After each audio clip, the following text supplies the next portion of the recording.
जय हिंद दोस्तों। मैं हूं आपका दोस्त के बी और आज की इस वीडियो में हम 13 मार्च 2021 को आरआरबी एनटीपीसी के जो दूसरे शिफ्ट का एग्ज़ाम हुआ है इसमें पूछे गए जीके और करंट अफेयर्स के प्रश्नों को डिस्कस करेंगे। तो पूरा वीडियो बहुत ही ध्यान से देखिएगा। इस वीडियो की जो पीडीएफ फाइल है वह आपको टेलीग्राम चैनल केवी गुरुजी या फिर kvguruji.in के ऊपर मिल जाएगी, तो वहां से आप इसके पीडीएफ को डाउनलोड कर सकते हैं। आज के अगर हम लोग दूसरे शिफ्ट की बात करते हैं तो यहाँ पर भी कई सारे प्रश्न ऐसे थे जिसमें आपको ऑप्शन के माध्यम से टैकल करना था, यानी कि कौन सा इसमें सही सुमेलित है। इस प्रकार के प्रश्न आज ज़्यादा पूछे गए थे और लेवल आपका वही इजी टू मॉडरेट रहा था, यानी कि कुछ प्रश्न ऐसे थे जिनका उत्तर आप आसानी के साथ में दे सकते थे, लेकिन कुछ प्रश्न ऐसे थे जो कि शायद आपके लिए बिल्कुल नए रहे होंगे। तो आइए देख लेते हैं कि आज किस प्रकार के प्रश्न पूछे गए हैं। पहला प्रश्न पूछा गया कि किस संविधान संशोधन के द्वारा हमारे संविधान का जो प्रियम्बल है इसमें समाजवादी, धर्मनिरपेक्ष और अखंडता शब्द को जोड़ा गया। तो ये हमारा था 42वां संविधान संशोधन जो कि 1976 में हुआ था। तो आसान सा प्रश्न था। 42वें संविधान संशोधन से पहले भी कई सारे प्रश्न पूछे जा चुके हैं। हालांकि बाद में एक बच्चे ने यह बताया कि यहाँ पर पूछा गया था कि इन शब्दों को किस देश से लिया गया है। तो ध्यान रखेंगे ये लिया गया है फ्रांस से। कहाँ से? फ्रांस देश से हमने इन शब्दों को लिया है। फिर एक प्रश्न पूछा गया कि हिंदू कुश पर्वत की जो सबसे ऊंची चोटी है इसका नाम क्या है। तो हिंदू कुश की बात करें तो इसका नाम है तिरीच मीर। क्या नाम है? तिरीच मीर इसका नाम है। और पाकिस्तान का जो खैबर पख्तूनख्वा वाला क्षेत्र है वहाँ पर तिरीच आपको देखने को मिलेगा। ध्यान रखेंगे इसकी ऊंचाई है 7708 मीटर। तो जो आपके सर्वोच्च चोटियाँ हैं उनसे कई सारे प्रश्न पहले भी पूछे जा चुके हैं, जैसे कि अंटार्कटिका का जो बेंसन मैसिफ है इससे लगभग 3 से 4 बार प्रश्न पूछा जा चुका है। हिमालय की जो सबसे ऊंची चोटी है यानी कि माउंट एवरेस्ट, ये भी पूछा जा चुका है। भारत की जो सबसे ऊंची चोटी है, चाहे हम K2 की बात करें यानी कि गार्डविन आस्टिन या फिर कंचनजंगा की बात करें, तो इनसे भी प्रश्न पूछा जा चुका है। तो ये सारे जो सर्वोच्च चोटियाँ हैं उनके बारे में आपको याद रखना है। वीडियो में हम लोग आगे बढ़ें उससे पहले मैं आपको बता दूं कि अगर आप आने वाले समय में ग्रुप डी एग्जाम के लिए स्टैटिक जीके की तैयारी बेहतर तरीके से करना चाहते हैं तो अनअकैडमी के ऊपर आप मुझे फॉलो कर लीजिए। लिंक आपको नीचे डिस्क्रिप्शन में मिल जाएगा। CBT 2 एग्जाम और ग्रुप डी के लिए यहाँ पर जो स्टैटिक जीके है उसके कोर्स की मैंने शुरुआत कर दी है। यह कोर्स बिल्कुल आपके लिए निःशुल्क है। सुबह आज हम लोगों ने भारत के प्रमुख स्मारकों के बारे में डिस्कस किया था। अभी शाम को 7:30 बजे भारत के जो भी यूनेस्को स्थल हैं उनके बारे में हम लोग डिटेल में जानेंगे। और आज रात की जो वीडियो होगी उसमें हम लोग भारत के टाइगर रिजर्व के बारे में डिस्कस करेंगे। तो इन क्लासेस में आना बिल्कुल भी मत भूलिएगा। अगर आपको आने वाले समय में ग्रुप डी, इसके अलावा CBT 2 या फिर SSC का कोई एग्जाम देना है, और अगर आप अनअकैडमी के ऊपर किसी भी प्रकार का प्लस सब्सक्रिप्शन खरीदना चाहते हैं यानी कि सिस्टमैटिक वे में किसी भी एग्जाम की तैयारी करना चाहते हैं, तो वहां पर आपको सिंपली यूज करना है मेरा कोड KV10। तो इससे आपको 10% का डिस्काउंट मिल जाएगा। तो कहीं पर भी अगर आप अनअकैडमी पर कोई भी कोर्स परचेज करते हैं तो KV10 कोड यूज जरूर करिएगा। एक प्रश्न पूछा गया था कि गांधी जी को किसने महात्मा की उपाधि दी थी। तो ये भी रिपीटेड क्वेश्चन है, आसान सा प्रश्न है। तो रविंद्रनाथ टैगोर जी के द्वारा यहाँ पर महात्मा की उपाधि इनको दी गई थी। ये पॉइंट आपको याद रखना है। फिर एक प्रश्न ये पूछ लिया गया था कि तीस्ता और दिहांग नदी के बीच जो हमारा हिमालय है उसको किस नाम से जाना जाता है। अब अगर आपको दोनों नदियों का लोकेशन पता होगा तो इस प्रश्न का उत्तर आप दे पाएंगे। जैसे अगर हम लोग बात करते हैं दिहांग नदी यानी कि ब्रह्मपुत्र की, तो कुछ इस प्रकार से वो बह करके आती है अरुणाचल प्रदेश फिर असम में। तीस्ता नदी की बात करते हैं तो ये भी हिमालय से आती है। और ये जो बीच में रीजन है इसको क्या कहते हैं। तो यहाँ पर जो हमारा हिमालय है वह आपका आता है असम में। तो इसे हम लोग असम हिमालय के नाम से जानते हैं। तो आसान सा प्रश्न था अगर आपको यहाँ पर नदियों की लोकेशन के बारे में पता था। फिर एक प्रश्न पूछा गया कि हमारे शरीर में जो भोजन है वह कहाँ से पचना शुरू होता है और कहाँ पे ये पच करके समाप्त होता है। तो ध्यान रखिएगा भोजन के जो पाचन की शुरुआत है वह आपके मुंह से ही शुरू हो जाती है, यानी कि हमारे माउथ से ही ये स्टार्ट हो जाता है। और स्मॉल इंस्टेंटाइन यानी कि जो छोटी आंत है वहाँ तक ये जा करके आखिरी में पचता है। तो शुरुआत होती है मुँह से और छोटी आंत में जा करके इसकी समाप्ति होती है। फिर एक प्रश्न पूछा गया कि इनमें से सबसे पुराना आंदोलन कौन सा है। सुबह वाले शिफ्ट में भी प्रश्न पूछा गया था कि इनमें से कौन सा आंदोलन पहले हुआ था, यानी कि पहले से बाद के क्रम में लगाइए। इस वाले शिफ्ट में भी पूछा गया कि इनमें से कौन सा सबसे पुराना आंदोलन है, यानी कि 4 आपको आंदोलन दिए गए थे, उसमें से आपको बताना था कि सबसे पुराना कौन सा है। तो मुझे यहाँ पर ऑप्शन नहीं मिल पाए हैं। जिन किसी भी को ऑप्शन पता है वह नीचे कमेंट में बता सकते हैं। फिर एक बहुत ही लल्लू सा प्रश्न था कि जो हमारे यहाँ का राष्ट्रीय ध्वज है यानी कि जो हमारा तिरंगा है, इसको डिजाइन किसने किया था? तो आसान सा प्रश्न है, पिंगली बंकैया जी के द्वारा इसको डिजाइन किया गया था। तो ये आपको याद रखना है। अच्छा, इसको हमने अडॉप्ट कब किया था? तो अडॉप्ट कर लिया था 22 जुलाई 1947 को। ये डेट आपको याद रखनी है कि 22 जुलाई 1947 को इसको अडॉप्ट किया गया था। लंबाई और चौड़ाई के रेशियो की बात करते हैं तो ये 3:2 होता है। अशोक का जो वो है चक्र, वह आपको इसमें देखने को मिलेगा। इसके अलावा आपको ध्यान रखना है कि पहली बार वह महिला जिसने विदेश में हमारे राष्ट्रीय ध्वज को फहराया था वह आपकी है मैडम भीकाजी कामा। क्या है? मैडम भीकाजी कामा। इन्होंने जर्मनी के स्टटगार्ट में इसको फहराया था। तो ये प्रश्न भी 3 से 4 बार एनटीपीसी में पूछा जा चुका है। अगला प्रश्न पूछा गया कि पानीपत का पहला युद्ध कहां पर हुआ था? तो 2 लोगों ने इसके बारे में बताया है, लेकिन मैं श्योर नहीं हूं कि यह प्रश्न आया था या फिर नहीं। तो पानीपत के पहले युद्ध के बारे में बात करते हैं तो ये 21 अप्रैल 1526 को होता है। कब? 21 अप्रैल 1526 को होता है, बाबर और इब्राहिम लोदी के बीच में। इस युद्ध में बाबर इब्राहिम लोदी को हराते हैं और मुगल वंश की नींव रखते हैं हमारे देश भारत में। तो ये आपको ध्यान रखना है। अच्छा, पानीपत के 3 युद्ध हुए हैं तो तीनों के बारे में आप ध्यान रखेंगे। जो इसका दूसरा युद्ध है वह आपका 5 नवंबर 1556 को हुआ था, अकबर के संरक्षक बैरम खां और हेमू यानी कि हेमचंद्र विक्रमादित्य के बीच में। तो इस युद्ध के बारे में आप ध्यान रखेंगे। तीसरा जो युद्ध है ये आपका हुआ था 14 जनवरी 1761 को। कब? 14 जनवरी 1761 को। किसके बीच में? अहमद शाह अब्दाली और मराठा किंग सदाशिवराव भाऊ के बीच में। तो ये तीनों युद्ध आपको याद रखने हैं क्योंकि इनसे पहले कई बार प्रश्न पूछे जा चुके हैं। एक प्रश्न पूछा गया कि संयुक्त राष्ट्र जो नाम है वह किस देश के राष्ट्रपति के द्वारा दिया गया? इससे पहले यह प्रश्न पूछा जा चुका है कि जो यहाँ पर संयुक्त राष्ट्र नाम है वह किसने दिया था? तो ये जो राष्ट्रपति हैं उनका नाम है यहाँ पर फ्रैंकलिन डी रूजवेल्ट। अमेरिका के इतिहास में सबसे अधिक समय तक राष्ट्रपति के रूप में इन्होंने कार्य किया था और इन्हीं के द्वारा 1942 में ये जो नाम है संयुक्त राष्ट्र यानी कि यूनाइटेड नेशन वह दिया गया था। यूनाइटेड नेशन से कई सारे प्रश्न पूछे जा चुके हैं। इसके ऊपर मैं सेपरेट वीडियो पहले भी बना चुका हूं। अगर आप लोग देखना चाहते हैं तो ऊपर के आई बटन पर लिंक मिल जाएगी। तो स्थापना इसकी 24 अक्टूबर 1945 को हुई थी। भारत इसका संस्थापक सदस्य रहा है। न्यूयॉर्क इसका मुख्यालय है और इस समय इसके महासचिव हैं एंटोनियो गुटेरेस।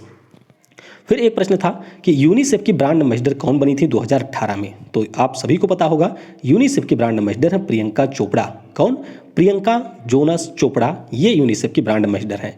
यूनिसेफ का नाम आपको ध्यान रखना है United Nations children emergency fund. अब ध्यान रखिएगा कि इंटरनेशनल इसमें नहीं है। तो United Nations children emergency fund इसका नाम है। स्थापना 11 दिसंबर 1946 को हुई थी। मुख्यालय आपको न्यूयॉर्क में मिलेगा और हेनरिटा एच4 इसकी वर्तमान में प्रमुख है। फिर एक प्रश्न पूछा गया कि 2019 में गोल्ड मेडल जीतने वाले सबसे युवा खिलाड़ी कौन थे? तो ये जो गोल्ड मेडल था इन्होंने जीता था खेलो इंडिया यूथ गेम्स में। नाम इनका है अभिनव शाह। तो 10 वर्ष से थोड़ी सी ज़्यादा इनकी आयु थी और उसी आयु में इन्होंने गोल्ड मेडल जीत लिया था। कब? 2019 में जो दूसरा खेलो इंडिया यूथ गेम्स हुआ था। तो इसके बारे में आपको ध्यान रखना है कि 10 मीटर एयर राइफल में इन्होंने स्वर्ण पदक जीता था और भारत के स्वर्ण पदक जीतने वाले सबसे युवा शूटर ये बन गए थे। तो आयोजन कहाँ पर हुआ था? दूसरा जो हमारा है उसका आयोजन हुआ था पुणे में। पहला दिल्ली में, दूसरा पुणे में, तीसरा आपका गुवाहाटी में और चौथा कहाँ पर हो रहा है? तो चौथा होगा हरियाणा के पंचकुला में। फिर एक प्रश्न इस प्रकार से था कि एक तरफ आपके खिलाड़ी दिए गए थे, एक तरफ खेलों के नाम दिए गए थे और इसमें बताना था कि कौन सा सुमेलित नहीं है। तो ध्यान रखेंगे यहाँ पर एक ऑप्शन था अभिनव बिंद्रा तीरंदाजी। तो अभिनव बिंद्रा जो कि हमारे यहाँ के इंडिविजुअल कैटेगरी में एकमात्र स्वर्ण पदक विजेता खिलाड़ी हैं, ये तीरंदाजी से संबंधित नहीं है, ये है शूटर। 2008 में जो बीजिंग का ओलंपिक हुआ था उसमें इन्होंने स्वर्ण पदक जीता था। तो ये प्रश्न पूछा जा चुका है, ये भी आपको याद रखना है। फिर एक प्रश्न पूछा गया कि इनमें से किस अंग की जो आकृति है वह जे आकार की होती है? तो हमारे पाचन तंत्र में जो आपका पेट होता है यानी कि जो हमारा स्टमक होता है उसकी आकृति होती है जे शेप में। तो ये प्रश्न पूछा गया था।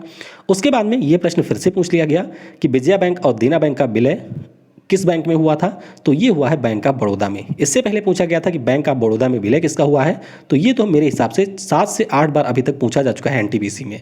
तो ध्यान रखेंगे आप लोग, विजया बैंक और देना बैंक का जो विलय है वह आपके बैंक ऑफ बड़ौदा में हुआ था। फिर पूछा गया कि लैपटॉप किस प्रकार का कंप्यूटर का उदाहरण है? तो लैपटॉप की अगर हम लोग बात करते हैं तो यह एग्जाम्पल है पर्सनल कंप्यूटर का। किसका? पर्सनल कंप्यूटर का यह एक एग्जाम्पल है। फिर एक थोड़ा सा टफ प्रश्न आप कह सकते हैं, क्योंकि शायद इसके बारे में आप में से कम लोगों ने पढ़ा हो कि जो हमारा सेकेंड वर्ल्ड वार हुआ था इसमें अमेरिका किस गुट में शामिल था। तो सेकेंड वर्ल्ड वार की अगर हम लोग बात करते हैं तो अमेरिका हमारे मित्र देशों में शामिल था। किसमें? जो हमारी एलाइज पावर थी उसमें शामिल था अमेरिका। अब सेकेंड वर्ल्ड वार की बात हुई है तो इसके बारे में आपको ध्यान रखना है कि इसकी शुरुआत 1 सितंबर 1939 को हुई थी और समाप्ति हुई थी 2 सितंबर 1945 को। कब? 2 सितंबर 1945 को। तो यहाँ पर देशों का दो समूह था। एक तो हमारा था मित्र देश जिसे हम लोग एलाइज पावर के नाम से जानते हैं, इसमें आपका अमेरिका, फ्रांस, चीन और रूस शामिल थे। एक हमारे थे ध्रुवीय देश, यानी कि एक हमारे थे एक्सिस पावर, इसमें जापान, जर्मनी और इटली शामिल थे। तो ध्रुवीय वाला अगर आप लोग याद रखेंगे तो आप इसको आसानी के साथ में कर पाएंगे। फिर एक प्रश्न पूछा गया कि रेडियो एक्टिविटी की इकाई क्या होती है। तो रेडियो एक्टिविटी की अगर हम लोग एसआई यूनिट की बात करते हैं तो ये आपका होता है बेकरल, हेनरी बेकरल से लिया गया है बेकरल, ये इसकी एसआई यूनिट होती है।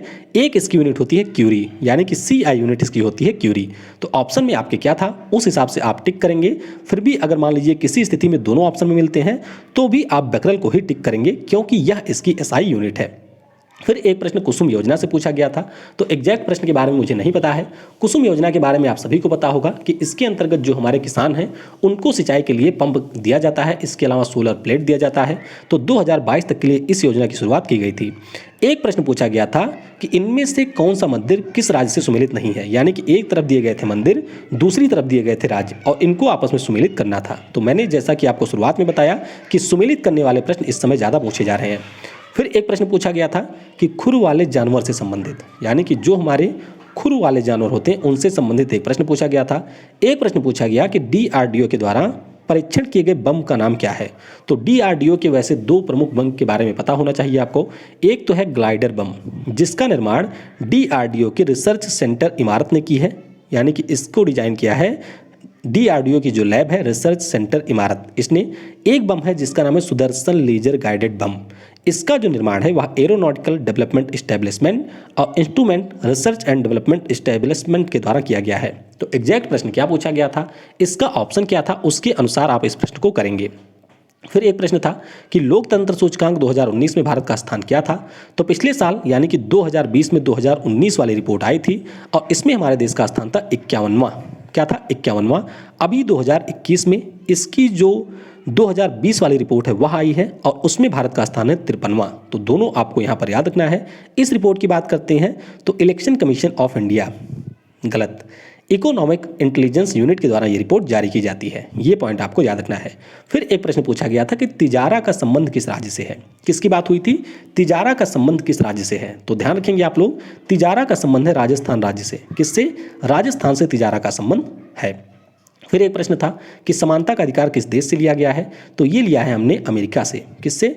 अमेरिका से हमने समानता का अधिकार भी लिया है और अमेरिका से हमने जो राष्ट्रपति का इम्पीचमेंट का प्रोसेस होता है वह भी हमने अमेरिका से लिया हुआ है। फिर एक प्रश्न पूछा गया कि उत्तर पूर्व अटलांटिक का संबंध किस चक्रवात से होता है। तो ध्यान रखेंगे आप लोग, जो आपके अटलांटिक और जो पूर्वी प्रशांत महासागर है उसमें चक्रवात आता है, उससे हम लोग हरिकेन के नाम से कहते हैं। यानी कि जो ये मान लीजिए उत्तर अमेरिका हो गया, तो चाहे अटलांटिक से आए या फिर प्रशांत से यहाँ पर आए तो इसे हम लोग कहते हैं हरिकेन। जो हमारा जापान और चीन वाला रीजन है यहाँ पर इसे कहते हैं टाइफून। अपने यहाँ यानी कि हिंद महासागर में इसको चक्रवात, साइक्लोन सीधे कहते हैं। और जो नीचे ऑस्ट्रेलिया है यहाँ पर इसे बिली बिली कहा जाता है। तो ये नाम आपको जरूर याद होने चाहिए। फिर एक प्रश्न शायद पूछा गया था कि पोन्स शरीर के किस अंग से संबंधित है। तो पोन्स की अगर हम लोग बात करते हैं तो ये आपके माइंड में पाया जाता है, यानी कि जो आपका दिमाग होता है उसमें पोन्स पाया जाता है। फिर एक प्रश्न पूछा गया कि इंटरनेट पर प्रकाशित पहला समाचार पत्र कौन सा है। तो ध्यान रखेंगे आप लोग, कोलंबस डिस्पैच। क्या नाम है? Columbus dispatch. ये हमारे इंटरनेट पर प्रकाशित पहला समाचार पत्र है जो कि 1 जुलाई 1980 को प्रकाशित हुआ था। तो इस प्रकार से मुझे 26 प्रश्न मिले थे जो मैंने यहाँ पर डिस्कस कर लिए हैं। इसके अलावा जो भी बचे हुए प्रश्न हैं वह आप नीचे कमेंट में बता सकते हैं, या फिर इनमें से कौन सा प्रश्न अलग तरीके से पूछा गया था वह भी आप नीचे कमेंट में बता सकते हैं। अब आइए पहले शिफ्ट में जो आपके कुछ प्रश्न पूछे गए थे उनको हम लोग यहाँ पर डिस्कस कर लेते हैं। तो पहले शिफ्ट में हम लोगों ने 21 प्रश्नों को डिस्कस किया था। 7 से 8 प्रश्नों को हम लोग यहाँ पर फिर से डिस्कस करने वाले हैं। एक प्रश्न पूछा गया था कि भारत का राष्ट्रीय वृक्ष क्या है। तो बहुत ही आसान सा प्रश्न है, बरगद भारत का राष्ट्रीय वृक्ष है। फिर एक प्रश्न था कि उबंटू किससे संबंधित है। तो उबंटू की बात करते हैं तो लाइनेक्स से संबंधित होता है उबंटू। फिर एक प्रश्न इस प्रकार से था कि 2019 में जो पीएम आवास योजना में रिपोर्ट जारी की गई थी उसमें किस राज्य का प्रदर्शन सबसे बेहतर रहा है। तो यहाँ पर जो हमारा उत्तर प्रदेश है उसका प्रदर्शन रहा था सबसे बेहतर, ये आपको ध्यान रखना है। अच्छा, पिछले साल हमारे उत्तर पूर्वी राज्यों के लिए भी रिपोर्ट जारी की गई थी पीएम आवास योजना से संबंधित, उसमें हमारा जो त्रिपुरा राज्य था उसका प्रदर्शन सबसे बेहतर रहा है। हालांकि यहाँ पर जो मुझे एक प्रश्न भेजा गया उसमें कहा गया था कि 2019 में किस म्युनिसिपल कॉरपोरेशन का जो स्थान है वह सबसे बेहतर रहा है, तो वैसे इसका उत्तर होगा पुणे। हालांकि मैं कंफर्म नहीं हूं, तो प्रश्न क्या था, ऑप्शन क्या था, उसके अनुसार आप लोग इसको टिक करेंगे। फिर एक प्रश्न पूछा गया कि ऑफिस में कर्मचारियों के प्रयोग के लिए कंप्यूटर को किस नेटवर्क से जोड़ा जाता है। तो यहाँ पर जो हमारे कंप्यूटर होते हैं उनको जोड़ा जाता है इंट्रानेट से। किससे? इंटरनेट से उनको जोड़ा जाता है। फिर एक प्रश्न था कि रविन्द्रनाथ टैगोर को किस वर्ष नोबेल प्राइज़ मिला। तो ऑलरेडी ये 7 से 8 बार वैसे भी पूछा जा चुका है। 1913 में इनको मिला था साहित्य के क्षेत्र में नोबेल प्राइज़ गीतांजलि नाम की जो इनकी रचना है उसके लिए। फिर एक प्रश्न पूछा गया कि स्वच्छ भारत योजना को कब शुरू किया गया था। तो ये शुरू हुआ था 2 अक्टूबर 2014 को। कब? 2 अक्टूबर 2014 को इसे शुरू किया गया था। एक प्रश्न और पूछा गया कि भारत के सबसे अधिक समय तक पीएम के रूप में कार्य किसने किया है। तो नो डाउट बहुत ही आसान सा प्रश्न है, जवाहरलाल नेहरू हमारे यहाँ के सबसे अधिक समय तक पीएम रहे हैं। फिर एक प्रश्न इस प्रकार से था कि महारत्न कंपनियां या फिर कुछ अन्य कंपनियां दी गई थी, दूसरी तरफ उनके हेडक्वार्टर थे। जैसे कि कोल इंडिया का हेडक्वार्टर कोलकाता में है, ये मैंने आपको मिला करके बता दिया है। यहाँ पर कंपनियां दी गई थी, हेडक्वार्टर दिए गए थे, उनको आपस में मिलाना था। तो भेल की बात करते हैं तो दिल्ली में आपको मिल जाएगा। बीपीसीएल की बात करते हैं, भारत पेट्रोलियम की, तो मुंबई में है। इसी प्रकार से भारत इलेक्ट्रॉनिक्स लिमिटेड की बात करते हैं तो इसका आपको मिलेगा बेंगलुरु में, मुंबई नहीं है, ये है बेंगलुरु। तो ये भी आपको ध्यान रखना है। उसके बाद में प्रश्न पूछा गया कि जूलॉजिकल सर्वे ऑफ इंडिया का मुख्यालय कहाँ पर स्थित है। तो ये आपको मिल जाएगा कोलकाता में। कहाँ पर? कोलकाता में इसका मुख्यालय है। फिर एक प्रश्न पूछा गया था कि राष्ट्रपति रामनाथ कोविंद जी के द्वारा इंडिया वाटर वीक 2019 का उद्घाटन कहाँ पर किया गया था। तो ये उद्घाटन किया गया था दिल्ली में। कहाँ पर? दिल्ली में इसका उद्घाटन किया गया था। एक प्रश्न इस प्रकार से पूछा गया था कि भारत का जो पहला समुद्री राष्ट्रीय पार्क है ये कौन सा है। तो हमारे यहाँ का जो पहला समुद्री राष्ट्रीय पार्क है इसे हम लोग gulf of Kutch national park के नाम से जानते हैं। तो इसका उत्तर भी आपको याद रखना है। तो इस प्रकार से पहले और दूसरे शिफ्ट के जो प्रश्न हैं उनको हम लोगों ने डिस्कस कर लिया है। अभी 7:30 बजे और रात के 10 बजे जो आपकी स्टैटिक जीके की क्लास होगी अनअकैडमी ऐप के ऊपर, उसमें आना आप बिल्कुल भी मत भूलिएगा। अगर आप लोग पहली बार अनअकैडमी ऐप का यूज़ करेंगे तो वहाँ पर आपसे एक इन्वाइटेशन कोड पूछा जाएगा जिसमें आपको KV10 एंटर करना है और उसके बाद में आप क्लास को ज्वाइन कर लेंगे। क्लास में न केवल आप चीज़ों को सीखेंगे बल्कि उसकी फ्री PDF भी आपको प्रोवाइड की जाएगी जिससे आप लोग उसका रिवीजन भी कर सकें। Thanks for watching. जय हिंद, जय भारत और सबसे ज़रूरी, पढ़ेगा भारत तो बढ़ेगा भारत।